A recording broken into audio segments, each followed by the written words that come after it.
welcome back to my channel, and today we're back in Ghost Recon Wildlands again with some tips and tricks that I see people are not using for whatever reason. Now this tip, it's not even a trick, it's kind of more for solo gameplay on people who are playing on extreme difficulties, because we just hate our life basically. So when it comes to SAM sites and fast descent, if you have a vehicle, so basically a chopper. So I'm gonna leave the HUD on so you guys actually see what's going on. So we have a SAM site. I'm not gonna blow it up. We need it for, it's a surprise tool. We're gonna use it later. We're gonna be using a chopper and we're gonna be experimenting, and I'm gonna show you a very quick way on how to A, evade the SAM site, B, get down with the chopper while keeping the chopper, and then you can use the chopper for your quick getaway.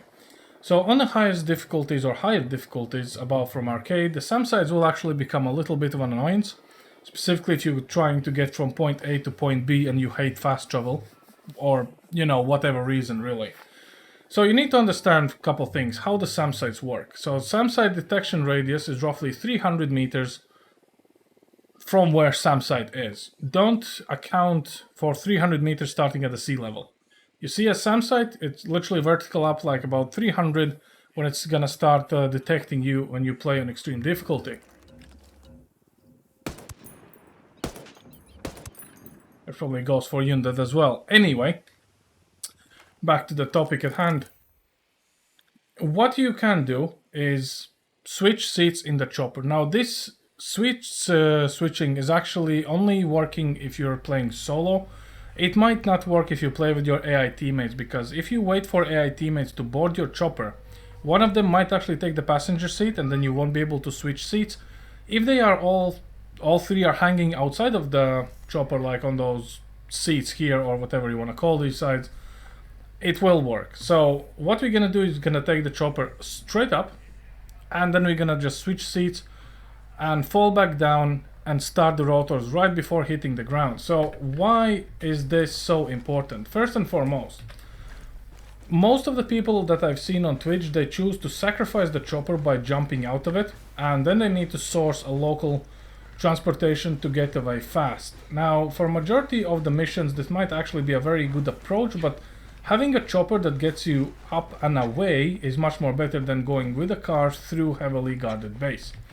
So obviously we're going to be doing this with extreme difficulty, just so you know you guys can actually see, and we do have an active SAM site, and we have about 4 of them in different places here, which is the Silent Spade region, as I showed previously on a map, which is over here. You steal the chopper, you go through the canyon, yada yada yada.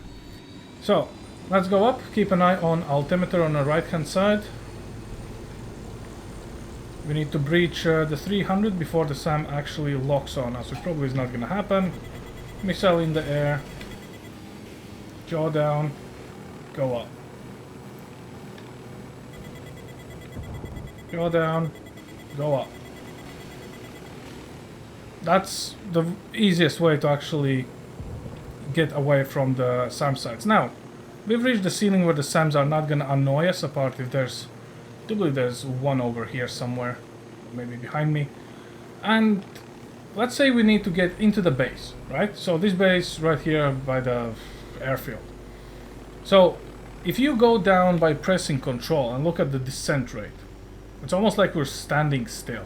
At this point, you literally gonna go right into the SAM detection range. They're gonna shoot the missiles, and then you need to, you know, make all voodoo stuff to shake the missiles. Or you can jump out, lose your chopper, it's gonna crash near the ground, and you know, then you have to source another way out. What I usually do, and I suggest people to try it out, switch seats. So on the PC, it's the middle mouse. You hit the middle mouse, and we're falling down. Now, this is not going to be as fast as jumping out of the helo, but the whole point is actually to preserve a helo. The lowest altitude you can recover this, the better for yourself, really. And let's see how low we can get. I think this is about good. There you go, another happy landing.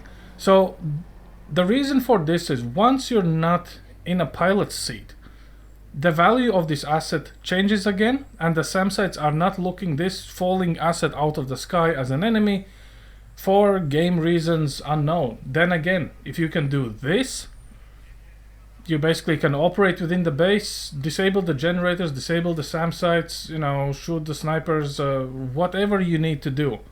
Come back, take your chopper, get out, right? You don't need to create ruckus, you don't need to steal stuff, call in mortar strikes and yada yada, and honestly you probably won't do this on highest difficulties anyway. But this was just an example and a very quick overview how the game mechanic works. So I hope this guys actually is gonna help you a little bit down your road for the long tier 1 grind actually. I got eyes on an air defense system. And look at this, we're not being jammed. Let's celebrate this with a mortar strike, and on this bombshell, I am probably gonna end this. I just really want to blow up some site. Come on. Second target. I called the rebels for some indirect fire. Thanks for watching guys, and as always, have fun, and I'll see you all next time. Over now.